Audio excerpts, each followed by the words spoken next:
Good morning, everybody.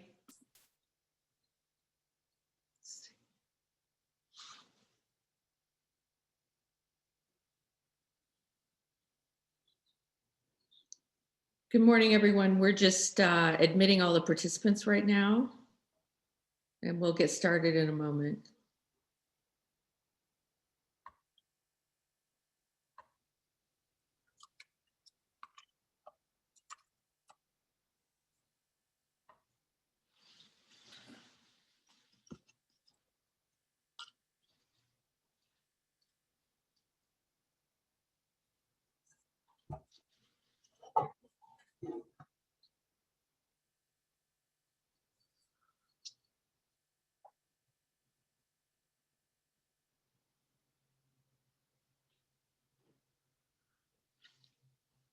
And it would be great if, while we're admitting people, if you could type into the chat where you're from.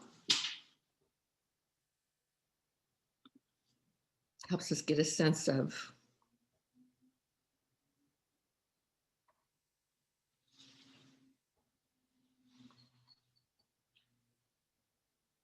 who's on the call. Plano, Texas. Excellent. Detroit. Long Island. Hi, David from Baltimore. St. Louis, excellent. Baltimore. Oh, yes. One of our panelists is sitting from Baltimore. I should say I am coming to you from Tucson today, where it's probably already 100 degrees, and it's only 8:30 here. Coppin Heights, CDC in Baltimore, excellent. Hi, Glenn. City of Oklahoma City Planning Department. Hi, Shannon. For those of you who just came on, we're in the chat letting people know where you're tuning in from.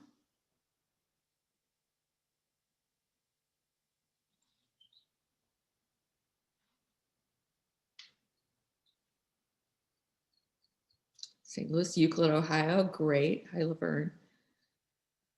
Beth from Baltimore. Oh, Fort Wayne.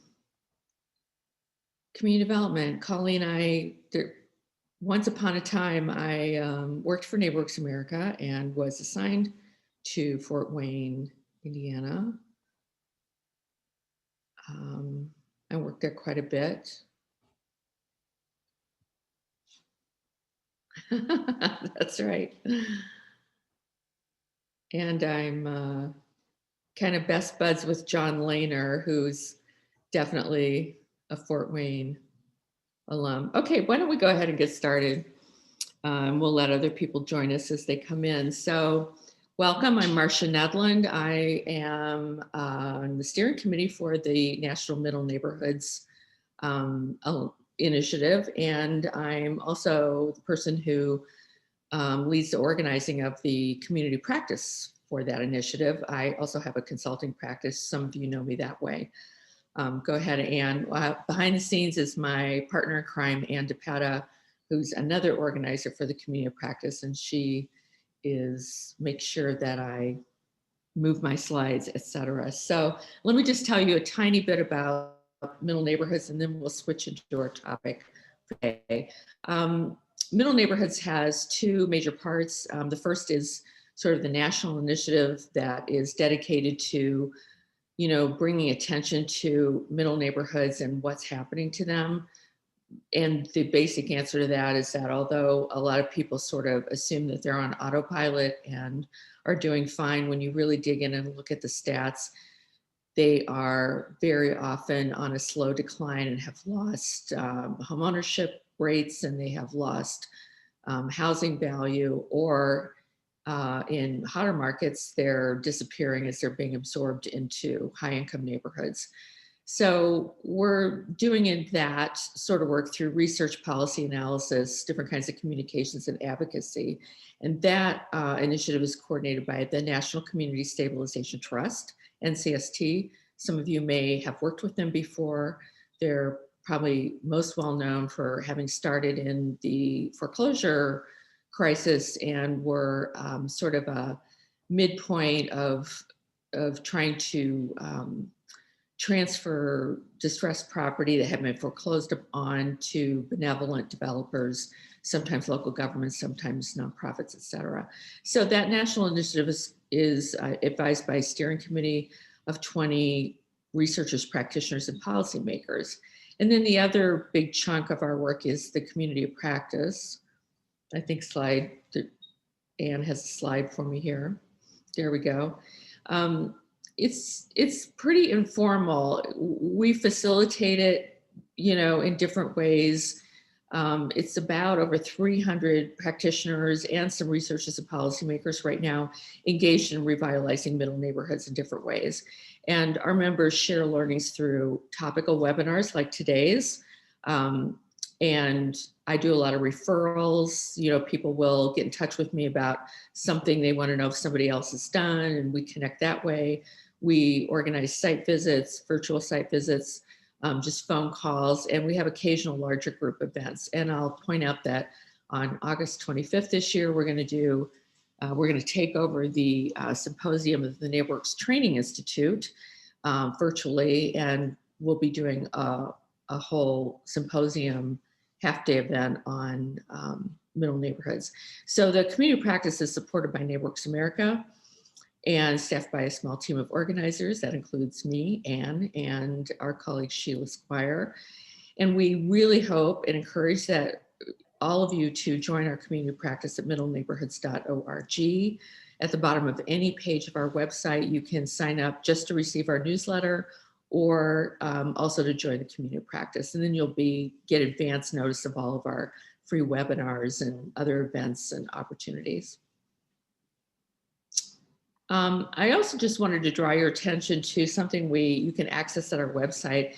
It's a mapping tool that we brought online this year so that you can go sort of play around and see where the middle neighborhoods are in your MSA. So all you have to do is type in your MSA into the search bar, and then you have to select on the left-hand side, what set of parameters you'd like to use in terms of what time period you want to look at, and whether right now we're organized strictly by area median income. Whether you want to be 80 to 120 or 60 to 100, or we have different ways to look at it. So you can play around and see where you think your middle neighborhoods are. And we're really trying to get more cities to really think about what's going on long-term with their middle neighborhoods. So it would be great for you to take a look.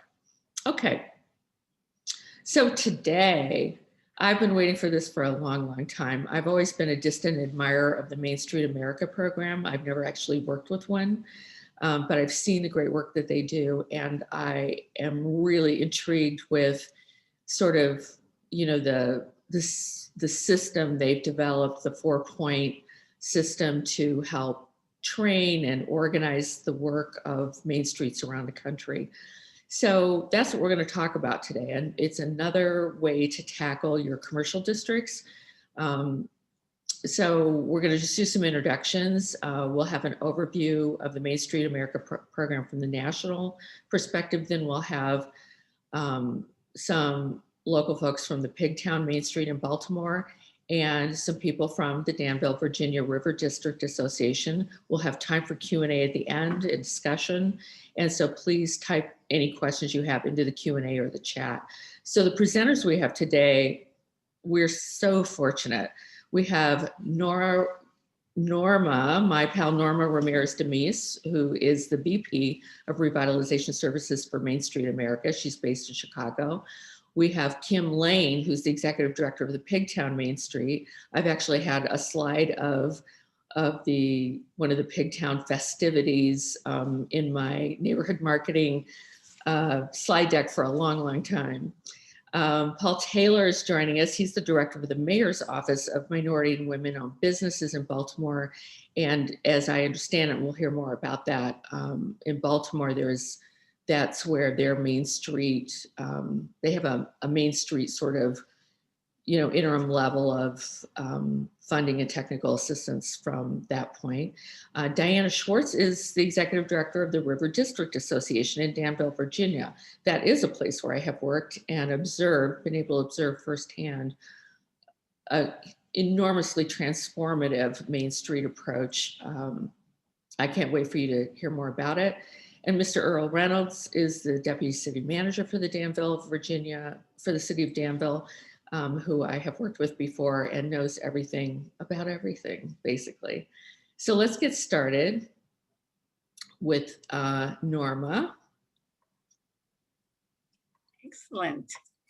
Well, thank you very much, Marcia and Anne, for the invitation. We're excited with the opportunity to share with Middle Neighborhood members what the Main Street approach is. I am really happy to see where everybody's coming from in the chat, because for the most part, I can see that you all have Main Street programs at the state level or city-wide level where you're coming from, but we will be happy to provide more information even after this webinar if anybody's interested. But just wanted to highlight that Main Street, in addition to being an approach, and I'll take a look at that and talk more in detail about the approach. We consider Main Street a movement of more than 2,000 communities across the country committed to revitalization of their historic commercial districts and their downtowns. We have communities of all sizes, and we continue to grow in interest from communities that really want to take a look at how the Main Street approach has been a very successful tool. And we can explain and share with you that the success is really what we highlight, locally powered. And that's where you all come to be the change makers. And we are very proud to say that our network is filled with leaders that are passionate and dedicated to their communities. And so in many ways, what we want to highlight is, again, that this is a movement, and the way that we have organized Main Street across the country, knowing that partnerships and resources are essential for success in all of our efforts. The Main Street approach really takes a look at partnering with state and cities across the country. So we have 47 states and large cities that have really incorporated Main Street as part of their efforts, and in many ways are coordinating the local designation and support and technical assistance needed for each district. And that's how we build partnerships. We license the Main Street approach to statewide organizations or agencies, and with them work to select, designate, support, and accredit communities that are committed to this effort of revitalizing their districts. So again, it's not only a movement that has an approach that has been proven for the last 4 decades. We got started as part of a program of the National Trust for Historic Preservation when they were looking at downtowns and downtown buildings being demolished in the name of progress. And so we started as a pilot program in 3 communities, grew from there to now, as I mentioned, have more than 2,000 communities doing Main Street at different levels. About 1,700 of those communities very active and designated, about almost 900 of those communities nationally accredited. And that is through a process and a structure of standards, which bring community pride to say, we not only meet the standards, we are in many ways succeeding and exceeding those standards. So we take pride in the Main Street implementation with and the support and the commitment of those communities. Because of that effort across the country, we can say that Main Street communities across the nation have really made possible a reinvestment that has been very, very successful. almost $90 billion reinvested through Main Street communities across the country, with more than 150,000 businesses, net businesses in those districts, in those communities. And again, more than 680, almost 700 new jobs, and over 300,000 buildings rehabbed. We believe the Main Street is an economic development approach that is also mindful and based on the preservation of our historic character in those districts that in many ways reflect the identity of our communities. So we are a preservation-based economic development approach. What that means is the opportunity to really look at revitalization of our districts in a comprehensive way. And I just wanted to quickly explain that and share with you.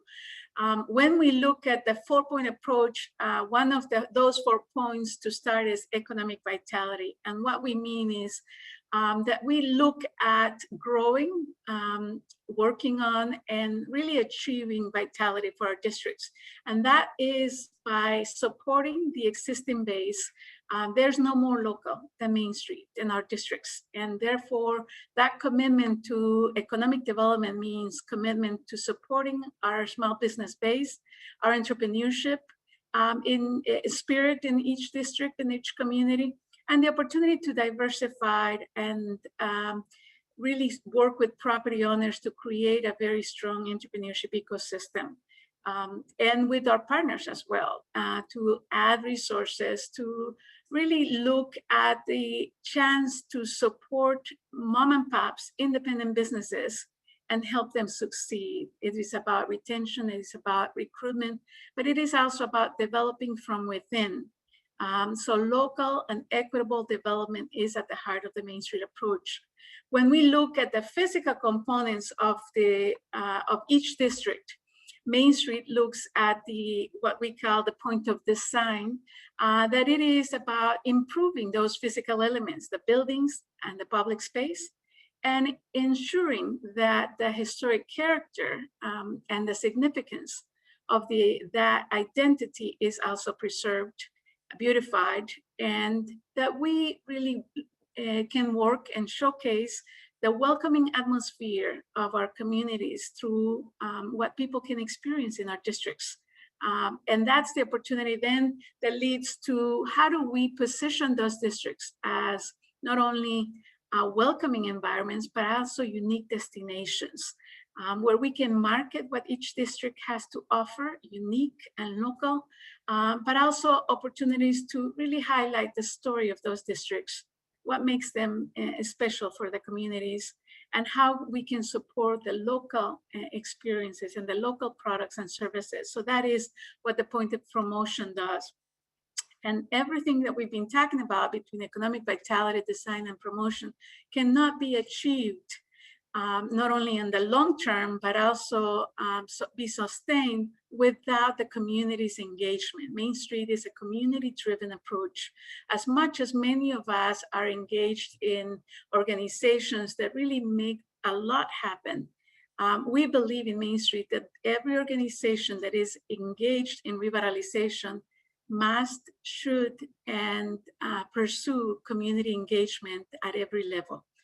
Because the community needs to have that sense of ownership, that your district, that downtown, and that history and the stories of your local economy need to be part of what they support. So we believe that organization is an opportunity through Main Streets across the country to build leadership, to build engagement, to building investment in the revitalization effort. So what this means is that we work with district property owners, business owners, and public and private sector partners to bring economic vitality, to bring physical improvements, to market and promote the districts and therefore the communities, and to do all this with each other and with support of everybody in the community.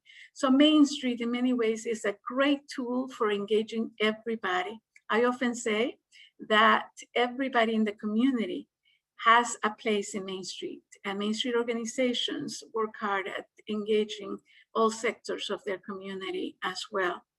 When we look at the approach, however, even though we have it at the center of everything that we do, we believe that there are very important integrated components in implementing the approach, and that it starts, and it is an important part throughout the journey with community coming together to share and assemble a common vision for what the district's future needs to be. But that is not all. It's the opportunity to highlight what the community wants and support it with market research, with an understanding of what the market conditions are and what are some of the opportunities that that market can support.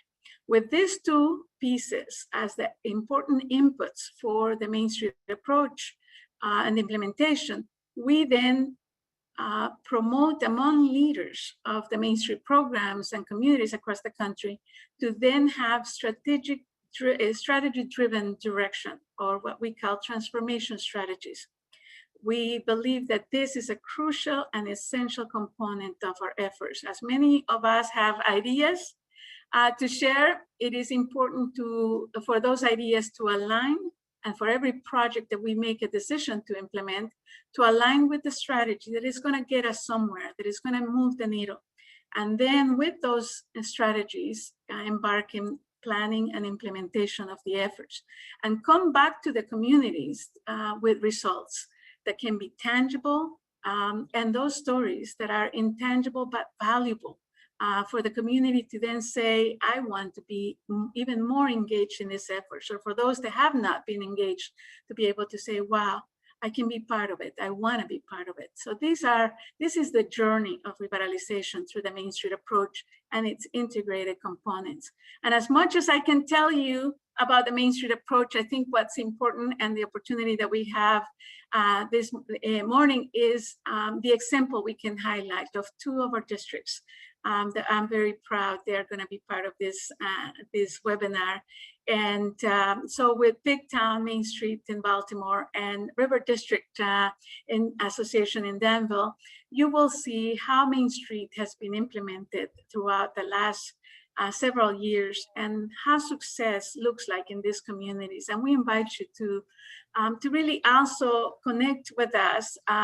Go through mainstreet.org, take a look at the new tools we have for business owners that we know are needing resources, the opportunity, the guides that we have for professionals that are doing revitalization across the country, and the opportunity to connect through our community as well, expand those opportunities. We invite you to consider that Main Street America can be a tool for you and your district as well. And with that, I think we have the important opportunity to now share what Main Street has been and how it looks like through our examples today. Hi, everybody. Thank you all for attending. You know, anybody who knows me knows that I love to talk about the work here that we do in Pigtown. And so I'm going to go through my slides here, but I just want to quickly just give an overview that Pigtown Main Street, we've been around for about 20 years. And about 4 years ago, the board decided to really look more at the housing component in Pigtown as well. And because, you know, you need a solid neighborhood, right? You need customers for your businesses. And we practice asset-based community development. And here in Pigtown, for as long as data has been recorded, Pigtown's always been a very diverse and inclusive neighborhood. And so, and it's always been diverse in income as well. So as I go through the slides and our work, I hope just keep in mind that the way we work on our Main Street is very intentional to keep a diverse group of businesses that everyone in the neighborhood can utilize, right? So, you know, we all want a destination businesses, and we have a brewery and we have some of that too, but we are very intentional about keeping our barbershops and our local, you know, tobacco store and things like that. And so our businesses support customers at all different price points and with all different needs. And we do that very intentionally. And so, you know, we incorporate the Main Street 4.0 approach into everything that we do. Equally, we incorporate the community into everything that we do. I mean, we feel like we're a community-based organization. That's how we act, that's how we work in everything that we do. Us and the community work together like this. Of course, our committees and such are made up of both businesses and community folks, along with some other stakeholders in the area and partnerships. So with that in mind, and I'm gonna just, let me say, I am not a PowerPoint expert. I love interns and fellows who do this work. So I tried to update this as much as possible. You know, we kind of like 2019 was a rocket year for us. We got up to 95% occupancy rate. We brought in 12 new businesses, or business expanded. And again, these businesses were brought in and expanded and supported with that intentional work of keeping diversity in the community.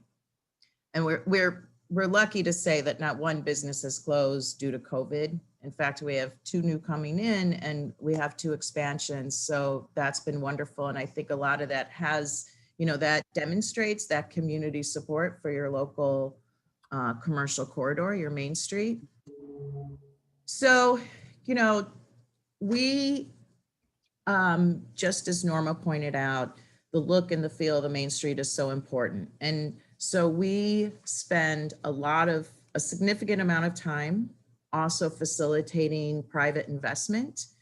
And so the project on the left was at one of our intersections that was really, both of these properties was at an intersection that was really struggling, right? I mean, lots of nuisance kind of crimes there, drug dealing, all different type of things. So we worked with an investor to facilitate historic tax credits on an old bathhouse and firehouse to put in apartments and then a cafe. He's a phenomenal developer, Ernst Valerie, who may be coming to some of your cities. He's expanding, I know, into Buffalo and some other areas around the country.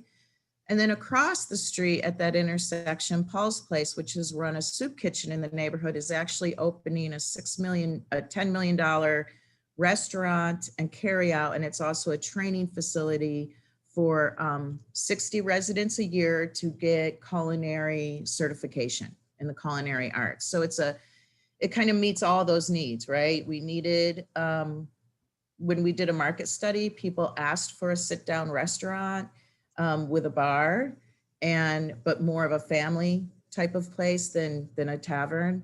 And so Paul's Place is meeting that need, but at the same point, they're also employing folks in the neighborhood. So, did I go too fast? Yes, I did. So, capital improvements here, so important. And, you know, I mean, how could you not work with a name like Pigtown, right? That's our history, that's our heritage. I should say, for those of you who don't know, the reason it's called Pigtown is because the B&O Railroad is in our neighborhood, and they would bring pigs into the rail yard, run them through the streets of Pigtown to the slaughterhouses. Urban legend says that families, these are small row houses and the kitchens were in the basement, and families would actually grab a pig through the window, bring it in and have your meal for the week. But it got the name Pigtown because they ran pigs through the streets. So celebrating our heritage, the picture you see on the right is actually every year we have a Pigtown festival, attracts thousands of people, and we do pig races. So that's kind of the modern version of the pigs running through the streets. But for capital improvement, I mean, we feel this is essential. And this is not to change the look of the neighborhood. It is not to kind of go with the newest styles, nothing like that. This is all about keeping the historic nature of the buildings. And then where buildings have been vacant, like the brewery you see there, I mean, that has a more modern twist on it. So we raise money for that. We don't, when our businesses can support their facade improvements, they do. But we did you'll see since this slide, we've actually raised an additional 120,000 for facades. We're kind of going block by block. So we're investing over 100,000 in each block for facade improvements. We did wayfinding signs. We also raised money to have our planters and tree pits and things like that professionally maintained. And that's all very important, right? And to us, it's not only, you know, it's not really only about to make the main street look good. It's also about what your neighborhood deserves, right? Nobody deserves kind of a trashy, unmaintained front door to your neighborhood, right? Our main streets are the front door to a community. So we expanded into residential work. And for us, what this means is to really promote the neighborhood, make it people feel good about moving here, more importantly, staying here, and also to facilitate some special incentives for home ownership here. We also partner with a larger nonprofit around decreasing vacancies in the neighborhood, which I'll show in a minute. So how does that incorporate with a main street? Well, you know, main streets put on lots of events, fun events. Not only our big festival, we do things like a Corks and Cocktail, where we find these little special places along the corridor, and we bring in residents, future residents, we hope, shoppers, to come and have a good time in Pigtown, right? And at our commercial strip. And so, you know, this was a great event. This, you know, a new homeowner came, then we got new homeowners out of this. I mean, you know, that's the power of one really well event. And it was pretty small, only about 50 or 60 people. That's the power of what an event on a main street can do. So you're incorporating both, like why it's great to live and shop here. Then we partner with, we have a citywide organization called Live Baltimore, who promotes homeownership in Baltimore. They do a trolley tour. We were the first main street to do a trolley stop on our main street. And so they bring people in on buses, literally 300 throughout the day, to tour different areas. And, you know, we'd hop on, we gave out coupons and such to all of our different businesses to bring people back. And some of the folks from that trolley tour, then they came to this event, you know, so we kind of put those all together. And what we've seen is kind of this very intentional work around Pigtown being a great place to stay and to live resulted last year in that Pigtown was one of the top 10 selling neighborhoods in Baltimore, which is wonderful, but it also is that we have a lot of investment coming in that is driving up our market rate rentals.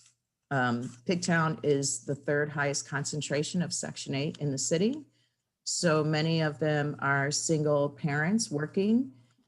We feel very dedicated, and the entire community, about reducing displacement. So one of the ways that we do that is we do track investment, we track permits, we track zoning, we track everything. And we work in partnership with Pigtown ambassadors who we've trained around how to really hold some of those investors accountable. But on a larger scale, we're working with employers and city and state agencies to expand Live Where You Work programs, which is a grant program. And then of course, also facilitating other programs in the city who give people incentive to buy in the community, because our home ownership is still very affordable. It's our rental market that's exploding. We're near a lot of universities in downtown, and that's driving up the rental rate, which is displacing some of our lower income residents. This is just an example of some of the data that we collect and share. You know, this is a comp sheet on the left. I'm just showing this and that. I think both on a housing and a commercial, for commercial programming, it's important to always know your data. We have to update this. This was done in the end of 2019. You know, of course, this is what we also do to recruit new businesses and homeowners, but you know, we kind of live from our data. We're always watching our data and always ground truthing it with our community. This is just a quick example of how we incorporate Main Street kind of larger strategies and that 4-point approach with our home ownership. So this large pink area you see over by the green park there, that's our highest concentration of vacants in the community. It's also our highest concentration of crime. And so we're working with another nonprofit to get tax sale and receivership properties into investors and developers with subsidies to create low income or affordable housing for home ownership. We're also, through the Main Street then, we are incorporating different types of streetscaping and capital investment on that end of Washington Boulevard, which is our Main Street. So you see where we say concentration of public safety efforts, that's where we're doing additional lighting, some other things there. We just raised $130,000 to do traffic calming and street art installation.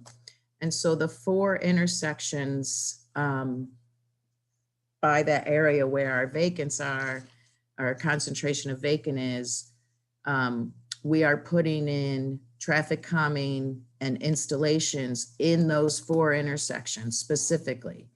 And that's actually more of a residential area. It's almost all residential area on our Main Street. There's just businesses at the intersections. The reason we're doing that is, one is to spread out equity among our equity of resources along our Main Street, but also it's to, those intersections have some issues. There's drug dealing, there's crime, there's been shootings. And so it's another way of using capital improvement to address some other issues, to support that home ownership zone, while at the same time, also spreading out the Main Street capital investment to our entire area in a more equitable way. This is, community engagement, so important, neighborhood ambassadors come from this. I mean, we're really like this with our neighborhood. I mean, we're embedded. And then, events, it's also to support the businesses, but it's also like, you just want to make sure everyone knows this is a great place to live. The events do that. They support the businesses. They also, they bring people to your neighborhood. I mean, and who doesn't, when your neighborhood's doing great things, you want to stay here, right? Like, retention, we feel, is just as important as attracting residents. Same thing with customers and businesses. So I'm going to hand this over to Paul Taylor, who's our Main Street hero here in the city and supports all of our 8 Main Streets here. I'm not sure if this video is going to play, but this is from one of our festivals. And I just have to say it kind of shows the beauty of why we love Pigtown so much. You can't hear the music, but there was a great band in the background there. That's my information. Please feel free to call, text, email. If I can brainstorm with you, I'd love to learn things from other areas. So yeah, please reach out, and I'd love to talk to anybody, anywhere. That's great. Thank you so much, Kim, for the work that you do. And what's important, and I think you've kind of got a sense of it from just listening to the presentation by Kim, is the community engagement with your city government. All of the activities, all of the development require some participation from your city government. And so, we always have to have not only a cheerleader, but somebody who's also there pushing city government to stay engaged and to keep your community area top of mind. And so Kim and all the other 7 Main Streets in Baltimore City, that's what the Main Street managers do. And so a successful program like this is one that is a constant engagement. So the city of Baltimore engaged in a number of programs to support the capital investments, to make sure that we provide the kind of nurturing and all of this happens because we have an advocate leader in the community. And so we really feel good about the work that we're doing. So the city, one of the things that you should know is the city designed a program years ago 2000 to make sure that we had a source of funding to help support. This is by no means all of the funding that Main Street needs, but a source of funding to support the ongoing work that they do. We also make sure that the facade improvement program is funded every year so that we can, and we prioritize the 8 Main Streets so that there's funding available and they can depend on those resources available to help do some of the work, help in some instances, help to negotiate with the landlords or building owners so that we can make sure that these programs get implemented.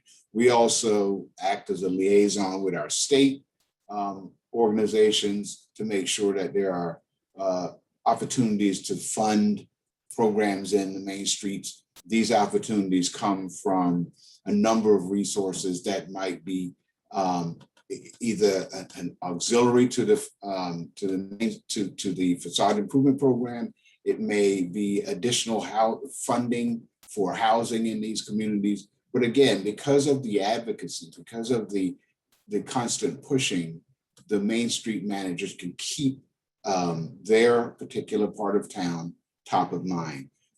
The other kinds of things that are coordinated, I mean, we've had some crime in some of our areas, and our Main Street managers, as a regular group and as a community advocate, will make sure that that conversation occurs not only among themselves, but also to bring the city leaders, the mayor, make sure that the police commissioner, make sure that our planning director, and a number of all the other people who are involved in how the city looks, how those Main Streets occur, are available and come to these meetings and look at the kinds of challenges and look at where there may be solutions that could help them. So these kinds of activities are all coordinated between my office, a number of other offices within the city.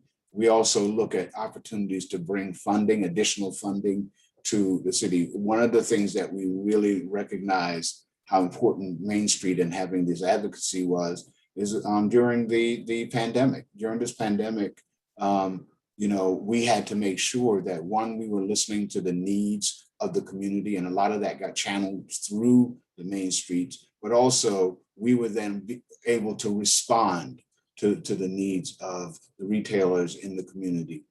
So those are just some of the highlights of some of the ways that the partnership between the city government and our 8 Main Streets occur in the city. It's such a successful program that we have now an additional 4 communities who have asked us to take a look at the opportunity for them to become Main Streets also, because they like the 4-point approach that you've heard so much about in the 2 presentation. In fact, the Main Street approach is one where some of our other city programs, we have a business improvement district, we have some art districts, are looking at how can we help, and are there any examples we can glean from the work that Main Street is doing that we can implement or we can emulate in some of these other communities. So we actively work to make sure that the strategies that we're using, the technical assistance that we're providing to the Main Streets, the funding that we're providing, those things are in coordination with all of the programs that are happening within the city. So again, I think one of the critically important things is that Main Street acts as an advocate within city government. So it challenges city government to make sure that your area remains top of mind. It makes sure that what resources are coming to the city, and by the way, we have a very active Main Street managers who meet on a regular basis, and they bring ideas to the city that we think about how can we implement those ideas that they're bringing to us. So these are just some of the things that have been beneficial for the partnership. We have significant activity going on in our housing department.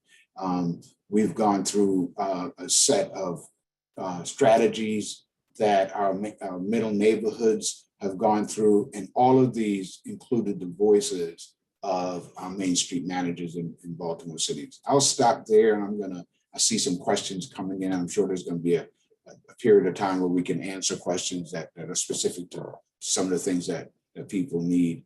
Our Main Street, our FIG program, the Facade Improvement Program, is actually funded annually, both at the city level and at the state level. And that because it has worked so well in transforming communities, transforming what the environment looks like, it's a successful program that we want to continue to do throughout the city. So even though our Facade Improvement Program is a citywide program, we also designate specific funding to go to our main streets.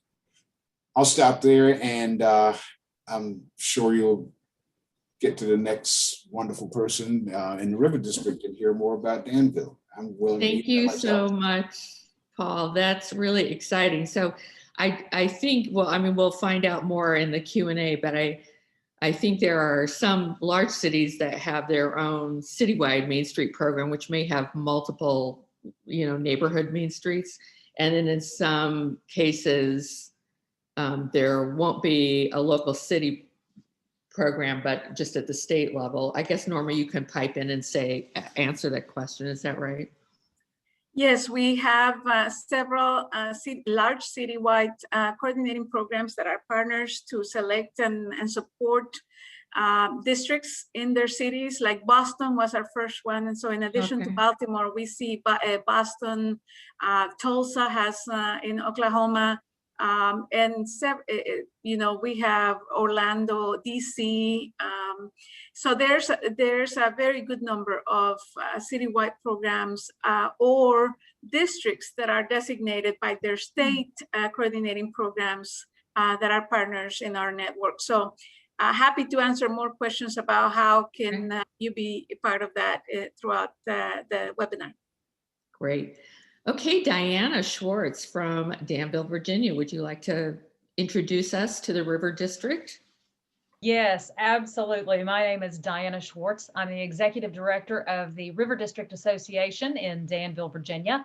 We are a 501c3 organization that would not exist, quite frankly, and be as successful as we are without collaboration and community. We cannot stress that enough. Everything that we do is in partnership and collaboration with our municipality, with additional funders, with foundations, and with many, many other nonprofit partners and organizations throughout our community. Thank you so much for allowing us to be here today.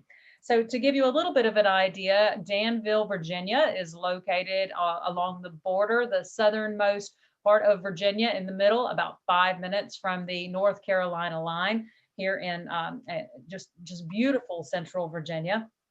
We have a long history. Let me see if I can advance. There we go. We have a long history and a very rich culture around railroad history, around tobacco history, and around textile history. And at one time, we were a thriving, booming community through individually each one of those industries at various times. And even when you begin to see the mass exodus out of our downtown corridors due to transportation systems opening up and everyone moving out to the suburbs, we were still very successful because of several industries we had downtown, though we did begin to see our downtown, like many of you in our commercial corridors, begin to thin out. And of course, business is going to follow residents. And so we began to see more and more of our commercial entities moving out into the suburbs. Unfortunately, we really hit a bust point when we lost our textile industry. And like many of you, our downtown became completely deserted. It was not a place where people typically spent a lot of time. Massive disinvestment. Everyone was focused more on suburbs and other areas, and our community as a whole certainly suffered because of that. As a matter of fact, it's an interesting story very quickly. The real turnaround came from what I've been told when a developer that was interested in potentially investing some property in Danville came through with his wife, and they drove through the downtown on their way into the meeting after they had flown in. And unfortunately, after viewing the condition of the downtown, they turned the car around, got back on the plane, and flew back out. And when the question arose, well, what happened to the meeting? The answer was, well, if a community is not willing to invest in their own downtown, then I'm not certain that I want to invest there either. So that was a massive turning point. At that point in time, a group of people came together, funded by our Danville Regional Foundation, to do what they call See the Possible tour. And they decided to go to Greenville, South Carolina, because of many of the similarities that Danville shares with Greenville, such as a beautiful river running through the downtown, lots of historic properties available, and really wanted to find out how they did it and saw it as an inspiration. And so that is where it started. It was really the understanding that we had to begin to invest in our own community to spur additional investment from the outside. So around 2011, there was the River District Redevelopment Plan. And that started with, led by a real estate advisory firm there, Allison Platt and Associates and BBP and Associates. And they really helped us understand how to begin to create a destination, create our downtown. And that started with identifying some catalyst projects in the downtown. So we had our Dan River Research Building, Pemberton Building, Smith Seed Building, and RJR Building. And those were really identified as those catalyst projects to start with. And one of the other things that was immediately identified is the need to do some streetscape improvements. And a lot of this had to do with the perception of vitality and of safety, because first and foremost, if you want people to come downtown, if you want people to invest downtown, you want to ensure that they feel like they're in a vibrant place, that they're in a safe place, and you want to be able to spur development by showing your developers you are indeed interested in investing in your own community. So one of the first things that happened out of that was branding. You know, it's very, very important that you identify what makes your community what it is. What is your identity? And get some clarity around that and make sure that comes out in your branding. And I know that I'm speaking primarily from a perception or a perspective, excuse me, of a downtown district. But this is very, very true when you go into neighborhood commercial business districts as well. You know, one of the beauties about our middle neighborhood, so to speak, is you can find a culture there that can be elevated and celebrated and lifted, even if it's within the city, that gives it its own unique flavor and style, just as you see with what Pigtown has done. But you don't necessarily have to be a large city in order to do that.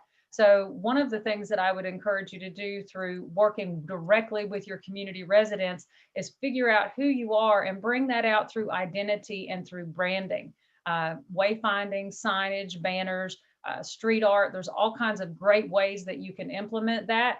But rebranding was a major part of our strategy in developing our downtown.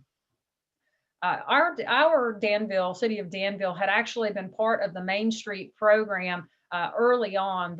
Our organization began in 1999, but through various challenges that we had economically, and of course with the neighborhood, or excuse me, with the economy going haywire, having a lot of hard times back in 2007 and 2009, unfortunately we lost our designation. But through the hard work of many individuals, Mr. Reynolds here, our deputy city manager being one of them, our community was once again became a designated Main Street through the Virginia Main Street program, and of course, national accreditation through the National Main Street program. So in 2016, we were named as one of the 26 communities to be recognized. And I really want to emphasize that although we're extremely proud of our accreditation and we work very, very hard to maintain that accreditation, you don't necessarily have to be already accredited to put many of these principles and many ideas that come through this movement into place in your community. They can be right sized to fit whatever projects that you need to work on for your community. And one of the greatest things about the Main Street program is you can do that. It is created in such a way that you utilize the parts and pieces of it that fit with your community and what your community needs. It is truly a program that can be personalized no matter what your size. So specifically for Danville, the first three things that they decided to do out of this was to address disinvestment. At one point that was called blight, we don't use that word anymore because we understand that part of really making change, especially when we're talking about DEI work, is how we talk about things. And blight is not a word that really explains what has happened and the way we need to address it. So disinvestment is a more appropriate word. Then we needed to figure out a way to bring critical mass back into our downtown. And in order to support that mass, we needed to think about lifestyle amenities. So that's how this started about 10 years ago. Sometimes one of the ways that you have to start is by tearing things down. Now, we are a historic preservation organization. We have amazing historic properties in our downtown that we do a lot of preservation work around, historic tobacco warehouses and beautiful storefronts, 100-year-old storefronts. However, on occasion, you have to recognize that if you have got an eyesore that does not have opportunity, it's not it doesn't have a historical importance, and really it is an eyesore, quite frankly. Sometimes you have to tear it down. So one of the first things that happened was the downtown or motor inn right in the middle of downtown that developer that came through saw crumbling, fenced up around it, that had to come down. So now we have a beautiful plaza. Our home plaza is there. And eventually one of the future uses for that may be park commercial space and also provide some additional parking in our downtown. Some other things that we did is this used to be a dumping ground down by the river of all places. And now you can see where it was before. Now it's been turned into offices, into residential space, and into additional parking and used in a very appropriate way. So it also is very, very close to now our Riverwalk Trail, one of our beautiful amenities downtown. And so the use has changed quite a lot. And also, what we all talk about facade programs. And so this was what one of our downtown on Craighead Street, our 500 block looked like before. And this is a rendering of what it would look like after. I'm proud to say, actually, that project has been almost completed on the entire 500 block. And that is indeed what it looks like. I'm going to use this for just a second to address something that was brought up to me in discussing what to talk about during this webinar, which is how do you motivate property owners that, we've all got someone that owns some property in our districts that it's very, very hard to motivate them to do something with their property.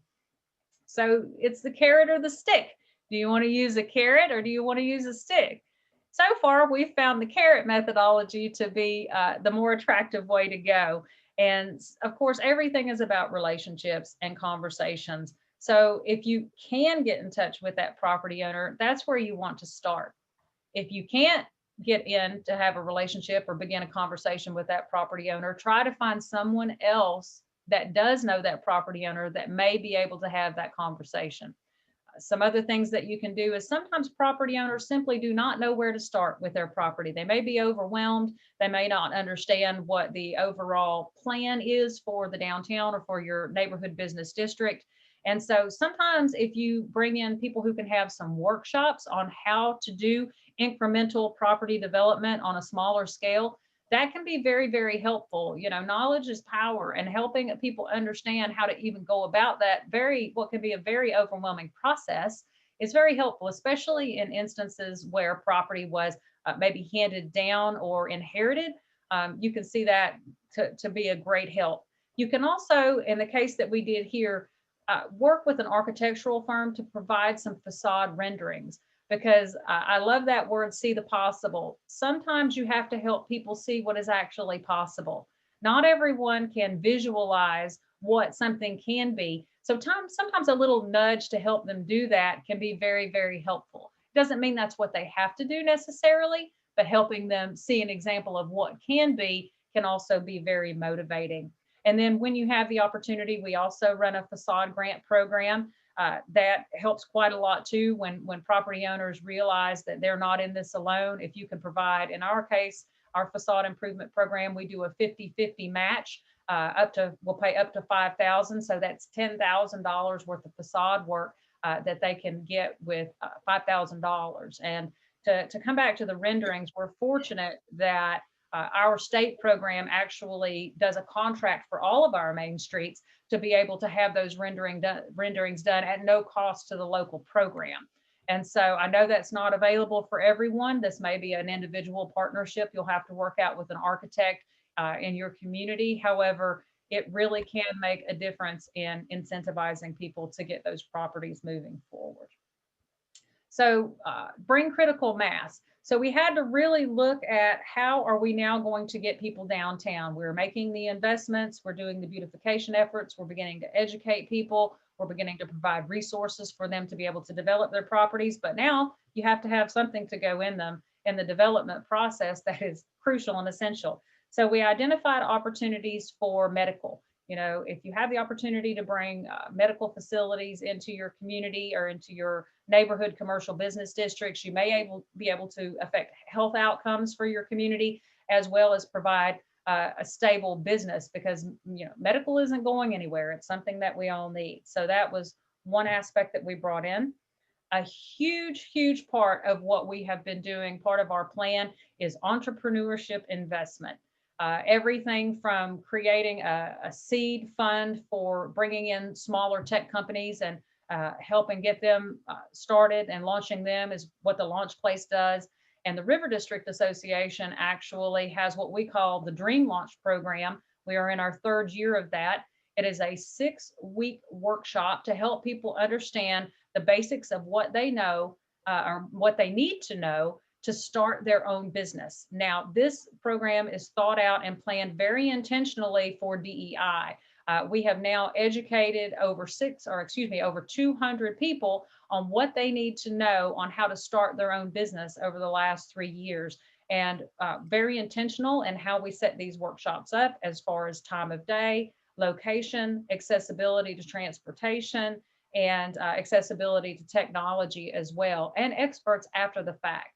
And through that, we've actually been able to give almost $200,000 in grants to startups, and we've helped to open or expand 12 businesses in our downtown thus far, with 75% of our participants in these classes being women and communities of color. So we've been very successful in our DEI efforts thus far with our Dream Launch program, so much so that we were able to come together and expand that through the community, build a regional entrepreneurial ecosystem that one of our foundations funded for $700,000 for 3 years to be able to continue to expand this and additional programming. So while not everyone has access to that type of funding, I understand that there are things that you can do, which I'll come to try to move a little quicker so I can give you some ideas about scale.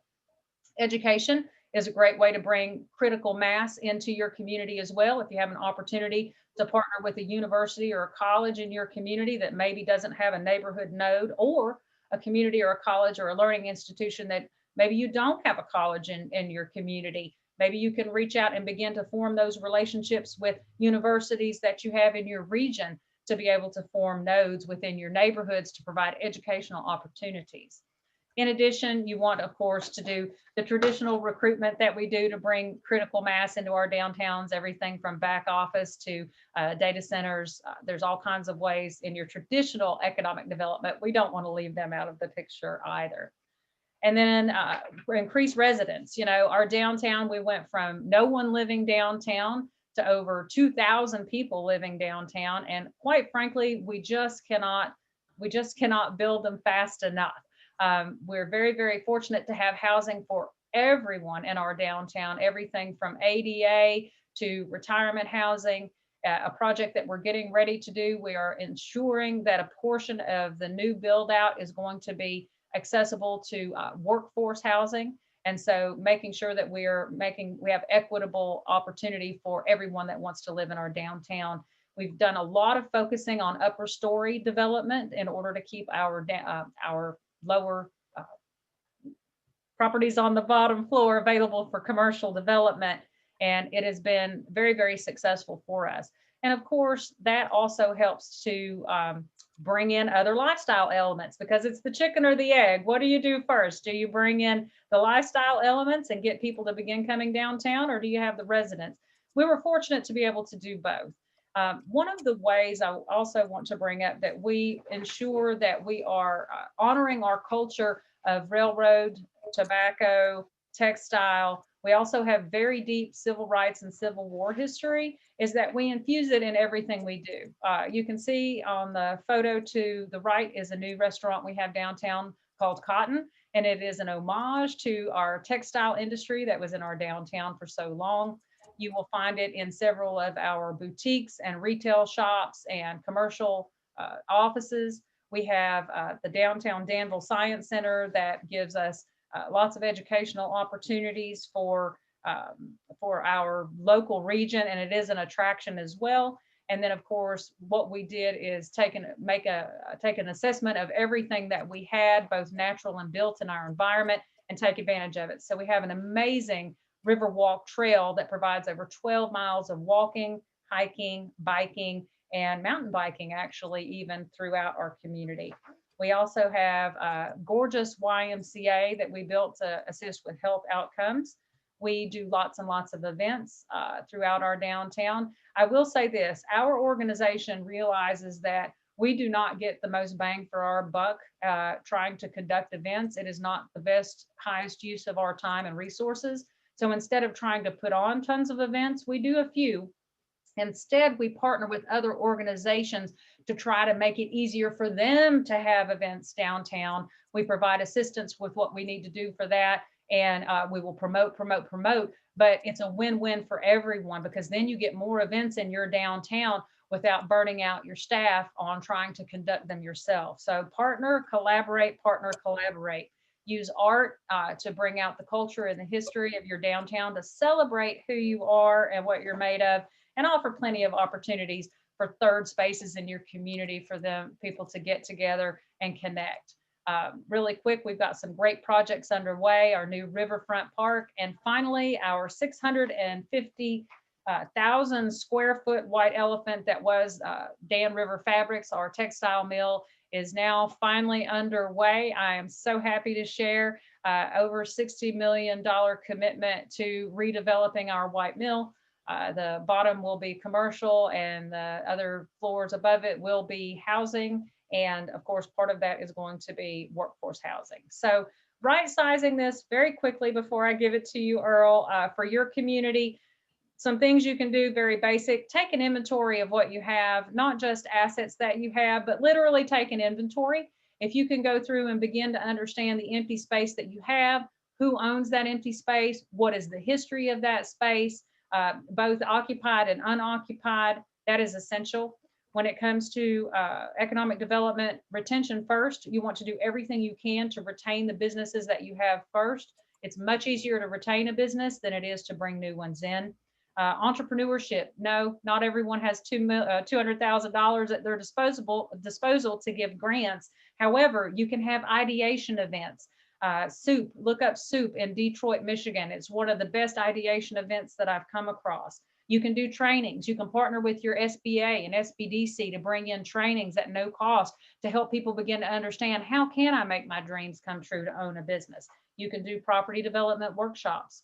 As far as what your space looks like, no, not everyone can do facade grants, but maybe you've got some empty windows in your downtown. You can work with the property owner to be able to begin to program those windows with interesting history about your neighborhood, or work with other businesses in your community to be able to advertise their businesses in those windows. Don't let them sit blank. If nothing else, sit out with a Post-it note and an ink pen and have people tell you, what would you like to see this be? And put those Post-it notes all over the window and get people really thinking about their community in a different way.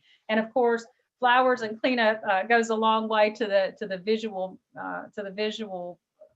appearance of your community as well. But find out who you are, embrace that, enjoy that, share that, and that has been a huge part of our success thus far. Earl, I probably did too much talking.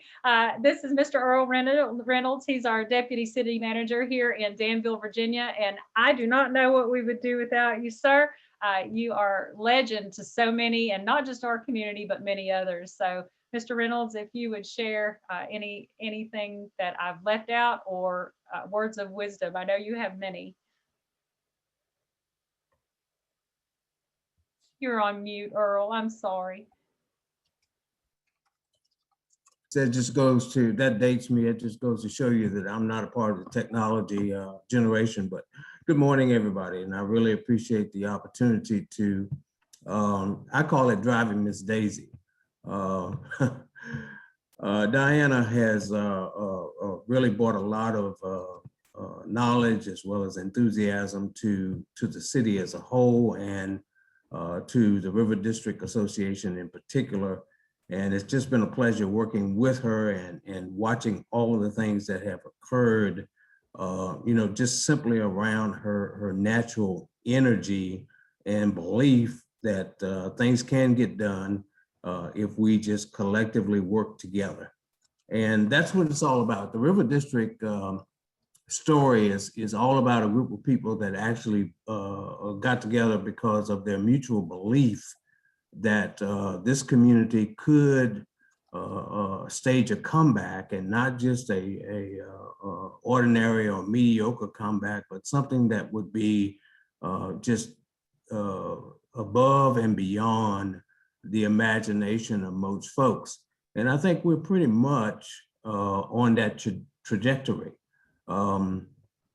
Partnerships, throughout her presentation, she mentioned the development of partnerships and collaborations. At the very base of everything that we do is the notion that somebody in the group can bring an idea or a notion or some knowledge or other relationships to the discussion that will help us to achieve our goals. There's not one single entity that's been involved in this program over the last, for me, 11 years. My coming to Danville was in 2010. So I've been in Danville and working for city government here for 11 years now.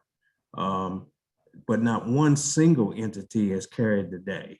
It's because we have formed these partnerships and collaborations and have not been reticent to say during that collaboration that, you know, that's not my skill set. Let's give it to so-and-so or whoever. And that builds strength among those who you're trying to walk with and achieve your goals with. You know, I just thought about when Diana was talking, you know, the city of Danville, the city government proper is just a one entity in the overall of those who have made vast contributions to what we are experiencing today. And of course, the private sector. When we take a look at, I think, the numbers, the city government investment in the downtown area, or the River District as we call it, has been somewhere north of $145 million. The private sector investment, however, has been north of $150 million. And I think I'm a little short on that. It's all because, not because people were frivolously giving away money, but it's because people saw the potential in investing in the area, in the downtown area, and receiving a reasonable return on that investment, which then allows us to achieve our goals of being able to create an environment where people can live, work, and play. And that's critical to the success of any central district or neighborhood planning effort. Our downtown, the River District, also has on its fringes a national historic district, a residential district. It's called the Old West End neighborhood, which is benefiting from what is occurring in the downtown area. And so realizing that, the city's strategy had to also encompass how do we make sure the Old West End Historic District also is their strategies that to include the revitalization of that area almost consequentially.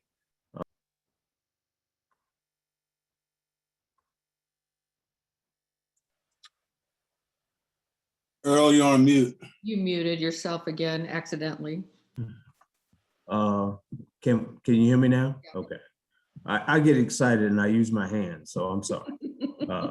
The Industrial Development Authority has just done a yeoman's job of, Diana mentioned, your property owners and having conversations and making sure that people understand what the possibilities are, giving people the opportunity to say in a safe environment that, hey, we inherited this property, we don't know what to do with it.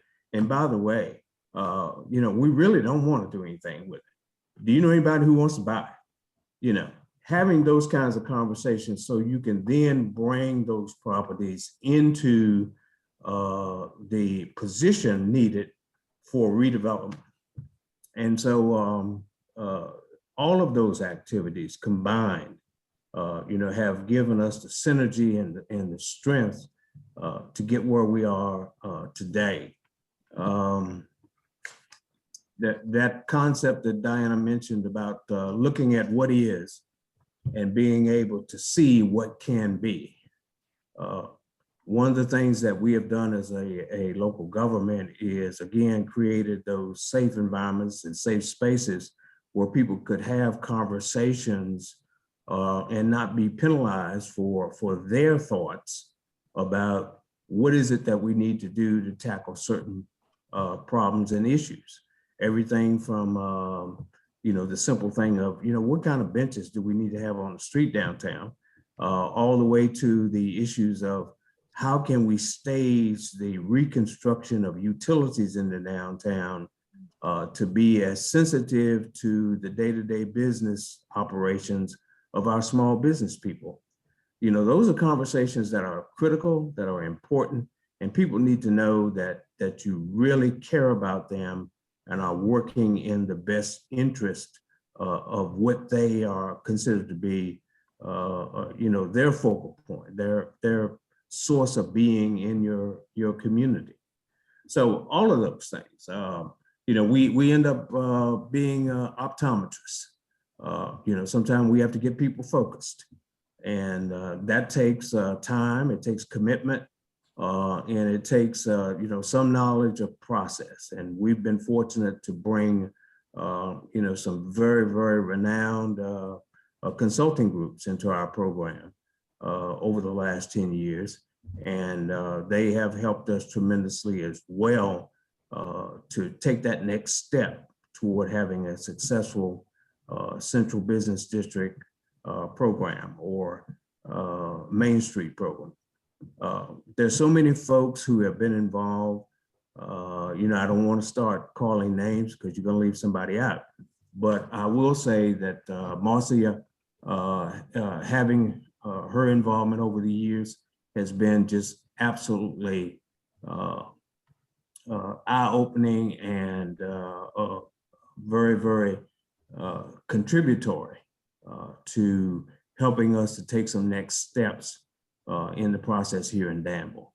So I don't know, Diana, it's quite possible that I have said too much or haven't said enough. So, if you need to come back in and clean up some of the stuff that I've said, please do. No, I appreciate you very much, Earl. And I do realize again that, we're throwing around a lot of large dollar figures here, which is not, especially when you're not talking about a downtown corridor specifically, you may be talking about a neighborhood corridor that aren't as readily available. Understand that. The great thing about just utilizing the 4-point approach in and of itself, you can find a lot of different things that you can do and you can enact in your community that don't necessarily cost a lot of money. Of course, their time and talent that you'll need to recruit. But again, through the 4th point we haven't talked about, which is organization, will give you some ideas on how to begin to structure your programs and your work groups that you can begin to affect some change, make some plans, do some community charrettes, get some input and get people excited, some what they call not instant wins, but quick wins, some quick projects you can enact. And so I would strongly advise, if you haven't visited the Main Street America website, to do that. And for a small amount of money, you can have access to The Point, which is a community of, I guess, about probably 2,500 or so practitioners who do this kind of work, who are full of ideas, especially for many of us who are nonprofit that just don't have the budget. So thank you again for allowing us to be here today. Happy to always chat or answer any questions. You can find me at Diana, D-I-A-N-A, at riverdistrictassociation.com. And thank you again. Thanks, Diana. Thanks, Earl, so much. You know, when these guys, I think it's hard to overstate just what the set of challenges this community was facing when they started. They really had been knocked down by the withdrawal of so many of their core industries, and they really had to reimagine what they were doing. And one of the things I really love about Danville is that, you know, as I think Earl described, they didn't just go for a little bit better than what they were. They decided to really go for it. They were going to go for something that was spectacular, not just acceptable. And it makes all the difference. And I also have this sense that this is a situation like I occasionally run across in my work, where the private sector was enormously involved with government all the way along. And so all of that expertise that, you know, successful entrepreneurs and business managers had was part of the picture. Is that right, Diana and Earl? That is, all right. Diana? Yes, absolutely it is.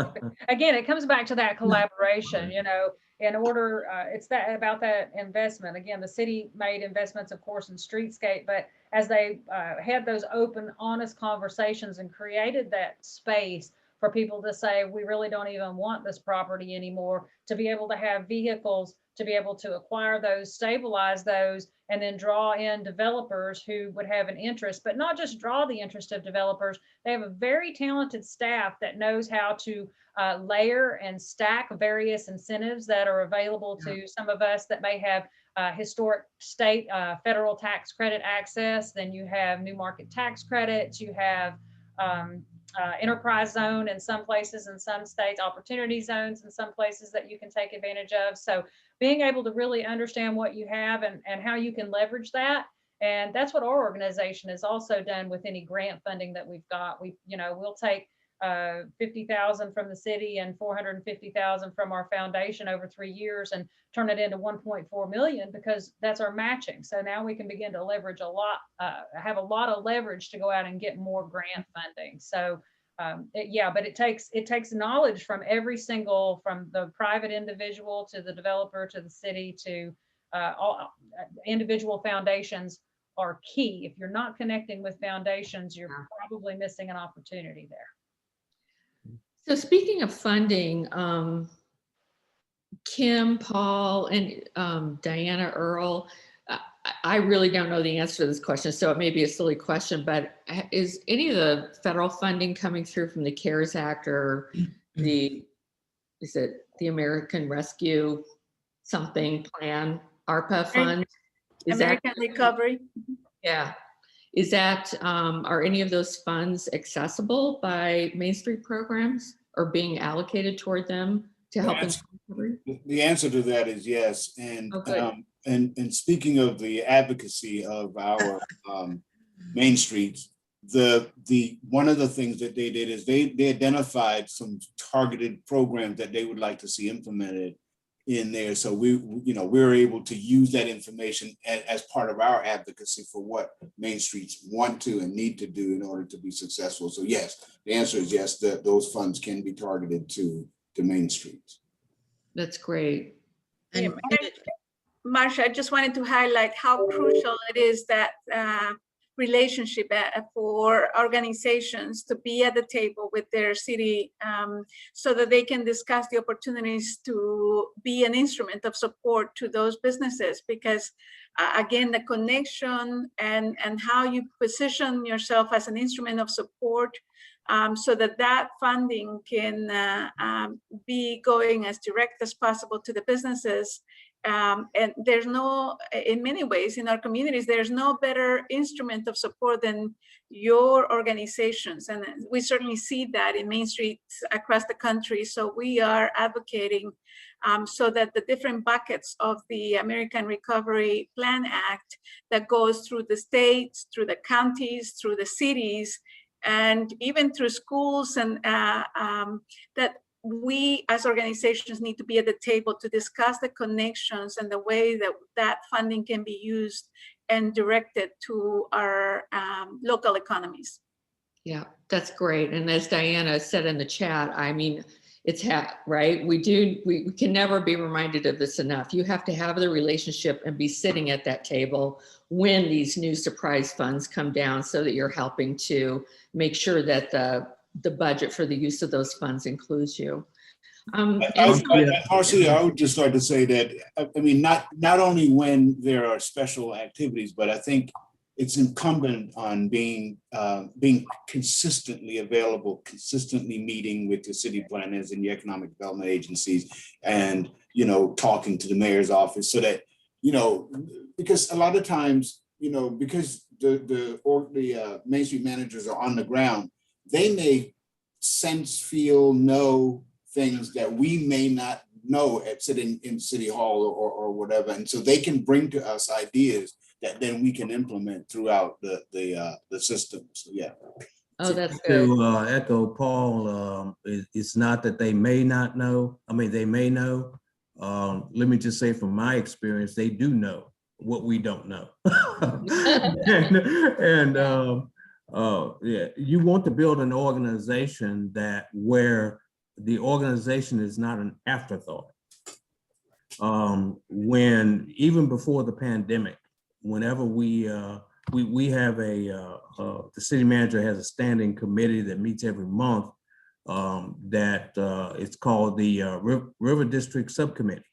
And on that committee are all the department heads of the city, which includes economic development. And the River District Association has a seat at the table. And the expectation is that Diana would give a report to that group, just like one of the manager's department heads, although she is not a department head, and the River District Association is independent nonprofit, which says that he really looks to what she has to say and respects her opinion on what's going on in the downtown community. And that's the point you want to get to. Yeah, I like that. Just one last question before I wrap up our formal presentation. And then if any of our panelists can stay over for a couple minutes, we'll see if we can extend for those of you who are able to stay with us.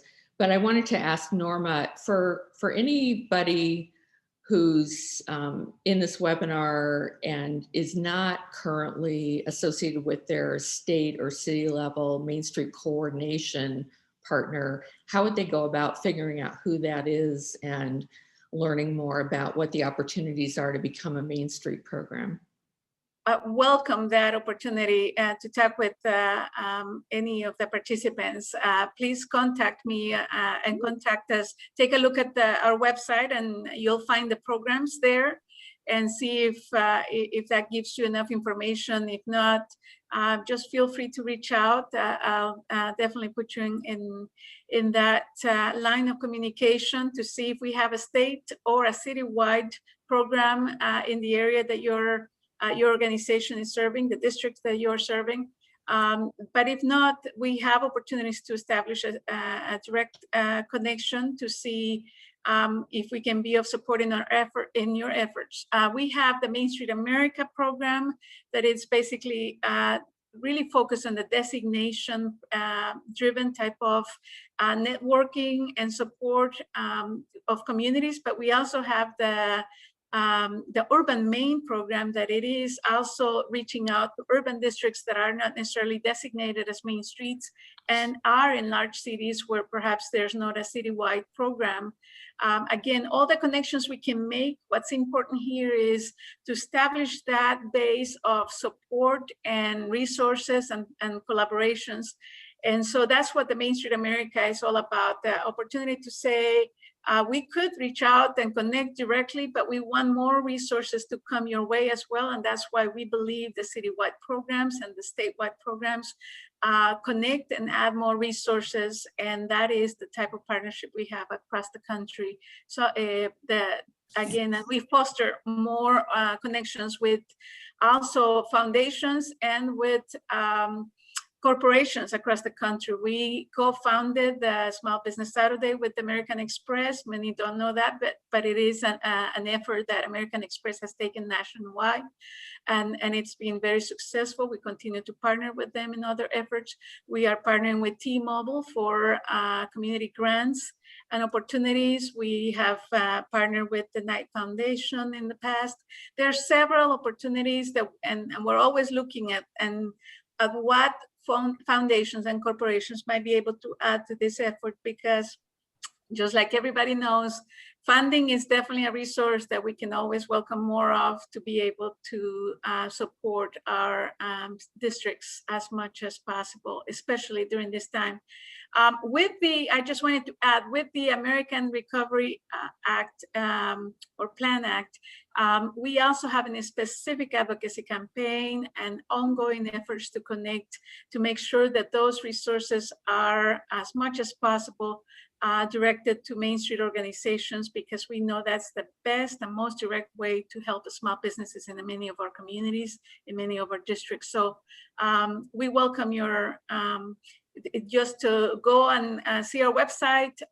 Feel free to reach out to Kim and Diana as well, and anybody that you know it's close to you that is a Main Street community. We're a network of people that welcome and support as much as we can those that are around us and want to learn more about the Main Street approach. So we welcome you to the family anytime you're ready for that. Thanks, Norma. And what's your website? Mainstreet.org. .org. That's easy. Yes, it is easy. And we've created also online tools that are specific to helping our businesses get online, increase their online presence. We created a number of tools for entrepreneurship development, for organizations to really take a look and see how your entrepreneur ecosystem is doing, or how can we help it get stronger. This pandemic has really given us the opportunity to acknowledge that Main Street organizations and organizations like middle neighborhood members are really instruments of support, of connection, of communication with small businesses, independent businesses, mom and pops, and with property owners that are ready to use their space or to help those businesses that are in their space. So we have been focused throughout the last year and this few months of this new year to really create tools that can help our organizations and our members as well. So again, it's a movement that it welcomes more to the network. And like Diana said, we're eager to share with you what we've learned, what we have seen is successful, and also to learn from you and your efforts as well. That's really great. I want to thank every single one of our panelists today. I mean, couldn't you listen to a whole webinar for each single one of them? I have a colleague who says, always leave them wanting more. So I guess that's just what we're going to have to do today. And I thank them for answering the questions in the Q&A. We will follow up, and we always do a follow-up email to everyone who registers for a webinar with a link to the recording. We've had a request to have the actual slide deck too, so we'll see if we can pull that off. And then we also post those things on our website, middleneighborhoods.org. If you look at the webinars drop-down tab, you'll see past webinars and you'll see all of the recording links. We like to promote one of our partners, the Center for Community Progress. They also have a great webinar series. It's the Cornerstone webinar series, so you might want to check them out. Definitely email us if you have any ideas for other webinars you'd like to see, case studies, we write those up, news stories for our newsletter. And I think there'll be a little, satisfaction survey at the end after you hang up from this Zoom about your experience today. And finally, I think we have a slide that, yes, we have a book on the edge, America's Middle Neighborhoods. We have the website, middleneighborhoods.org. We publish a newsletter every other month, and we have monthly webinars. And there's our mapping tool squeezing at the end there. So if you ever need help with anything, I'm very accessible too. If you want to be connected with somebody, just reach out to me, Marcia at middleneighborhoods.org. It's MARCIA. Thanks again to all of our panelists. I really appreciate it. It was really fun to hear more from you. And I guess we're going to wind up for today. Take care, everybody. Thank you so much. Bye-bye. Bye-bye.